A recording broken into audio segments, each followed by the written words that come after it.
Rồi sau làគ្រូ វីដេអូនេះខ្ញុំមកបង្ហាញពីរបៀបអាននៅ comment ក្រុមចបសម្រាប់comment ទាំងអស់មានចំនួន15ឥឡូវយើងចាប់ផ្ដើមអានចាប់ពី comment ទី1ទៅ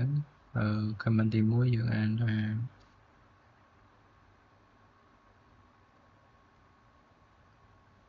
ដំណើរវានឹងដំណើរការរាល់17នាទីម្ដងចាប់ពីម៉ោង8ព្រឹកដល់ម៉ោង5ល្ងាចតែនៅក្នុងតែថ្ងៃច័ន្ទដល់ថ្ងៃសុក្រតែប៉ុណ្ណោះសម្រាប់ comment ទី2វាដំណើរការនៅនាទី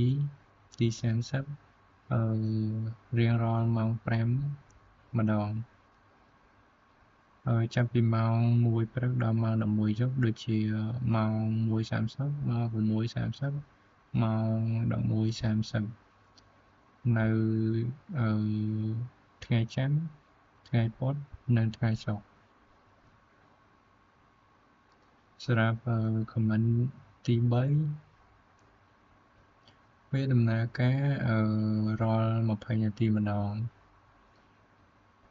ចាប់ពីម៉ោង9ព្រឹកដល់ម៉ោង5ល្ងាចពីថ្ងៃច័ន្ទដល់ថ្ងៃសុក្រសម្រាប់ comment ទី4ដំណើរការនៅពេលនៅម៉ោង 5:45 នាទីព្រឹករាល់2ថ្ងៃម្ដងឧទាហរណ៍ថ្ងៃដែលគូឬសេះអាស្រ័យទៅលើថ្ងៃចាប់ផ្ដើមថ្ងៃខែគូឬសេះអាស្រ័យទៅលើពេលចាប់ផ្ដើម comment ទី5ដំណើរការនៅម៉ោង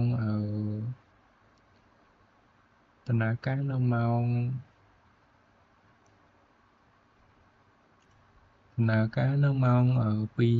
នាទីព្រឹកនៅថ្ងៃទី1រៀងរាល់3ខែម្ដងឧទាហរណ៍ខែមករាមេសាកក្កដាតុលាជាដើមសម្រាប់ comment ទី6ដំណើរការនៅម៉ោង12យប់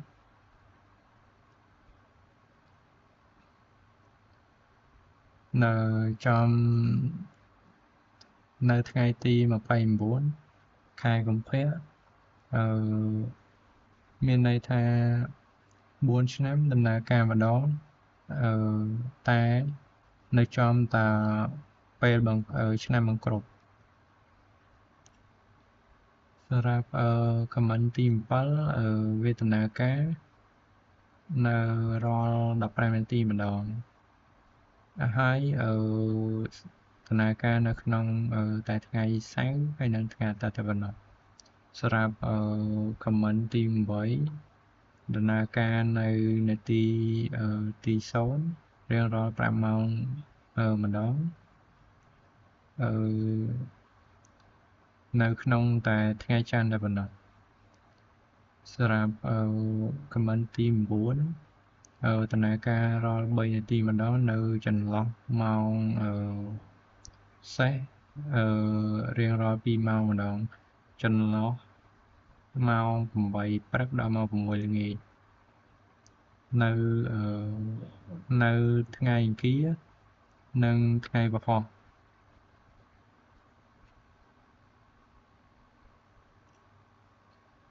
ម្រាប់ comment ទី10វេទនាការនៅ5នាទីម្ដងរៀងរាល់2ម៉ោងម្ដងចាប់ពីថ្ងៃទី1ដល់ថ្ងៃទី15នៅក្នុងខែមករា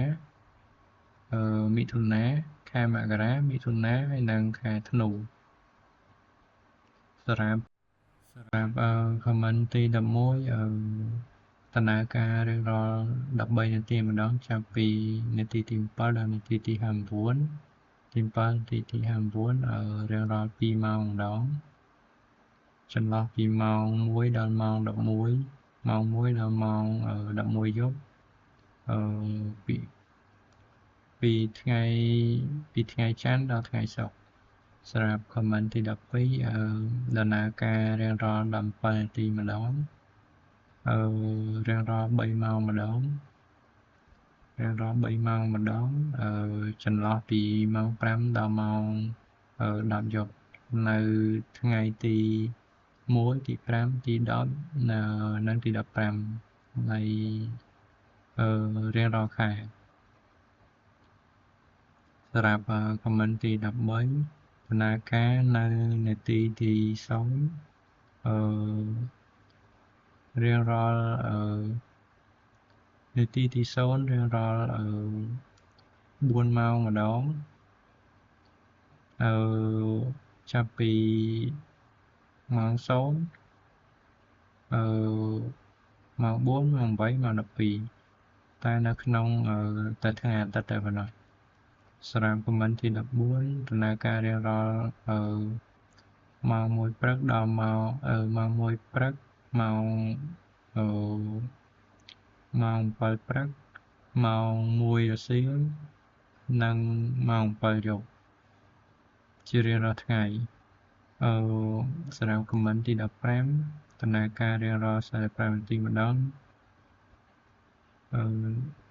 នៅនាទីទី0ទី0